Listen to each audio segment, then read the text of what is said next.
You know, we tend to think of transformation as this big, flashy destination we have to arrive at. But what if it's not that at all?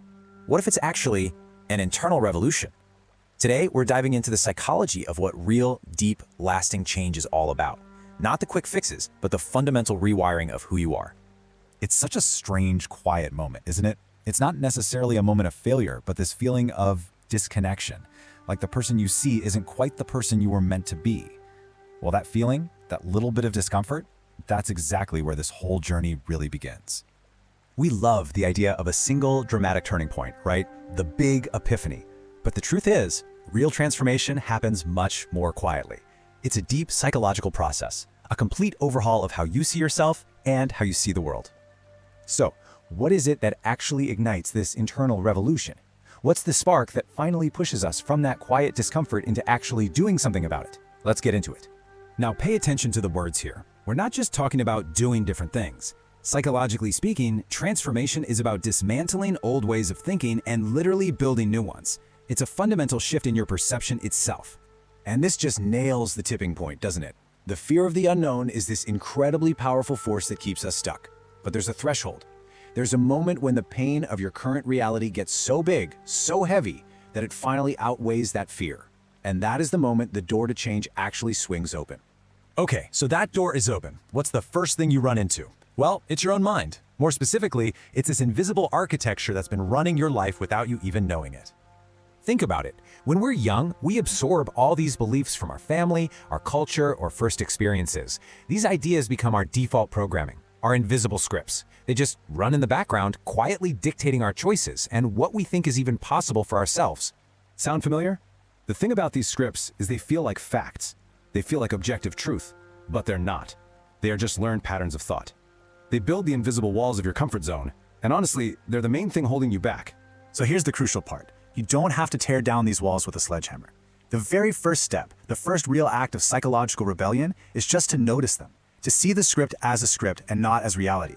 Because the second you can see the pattern, it loses its total control over you.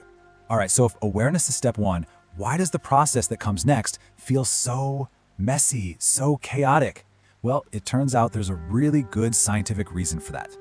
This is just incredible stuff. Your brain isn't a fixed, printed map. It's more like a dynamic landscape of trails in the woods. And every time you consciously challenge an old belief or practice a new behavior, you're literally forging new trails. You are physically reshaping your own mind. It's like neurobiological construction. And this is why it feels hard. That feeling of resistance, that friction you feel when you're trying to change, that's not a sign you're failing. It's the exact opposite. That feeling is your old neural pathways fighting to stay relevant. It's your old self trying to maintain the status quo. That discomfort, it's literally the sound of growth. Okay, this brings us to the absolute heart of this whole explainer. Why do we fail so often when we try to build new habits? It's because we're starting in the wrong place. Come on, we've all been there, right? You set a new goal, you're super motivated for like a week, and then boom, you slide right back into the old patterns. We always blame our willpower, but the problem goes so much deeper than that. Here's the secret. Your brain is wired for consistency. It craves alignment between who you believe you are and what you do. It's called psychological homeostasis. So if you see yourself as one type of person, but you try to do the actions of another, your mind is going to fight you every single step of the way. You just can't sustain new branches on old roots.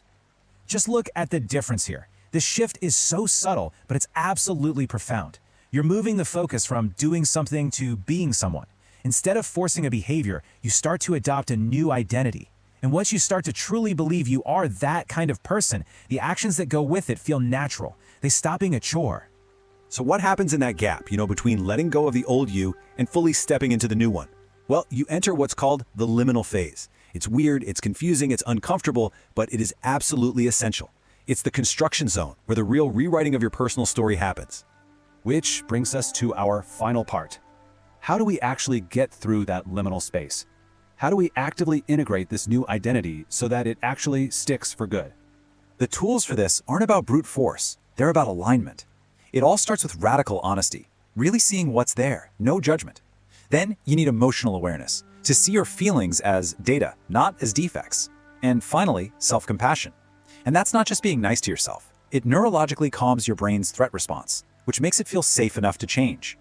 And this right here is the critical distinction. So much self-help is based on this idea that you are fundamentally broken and you need to be fixed. Real psychological transformation is about integration. It's about looking at all the parts of yourself you pushed away, the fear, the insecurity, and learning to work with them, not against them. It's self-reconciliation, not a self-attack. This quote from Viktor Frankl just captures it perfectly. Look, we have very limited control over the world outside of us, but we have an infinite capacity to evolve on the inside. The real power is in changing ourselves, in changing what things mean to us. So after all of this, the discomfort, the rewiring, the identity shifts, we get to the great paradox of self-transformation.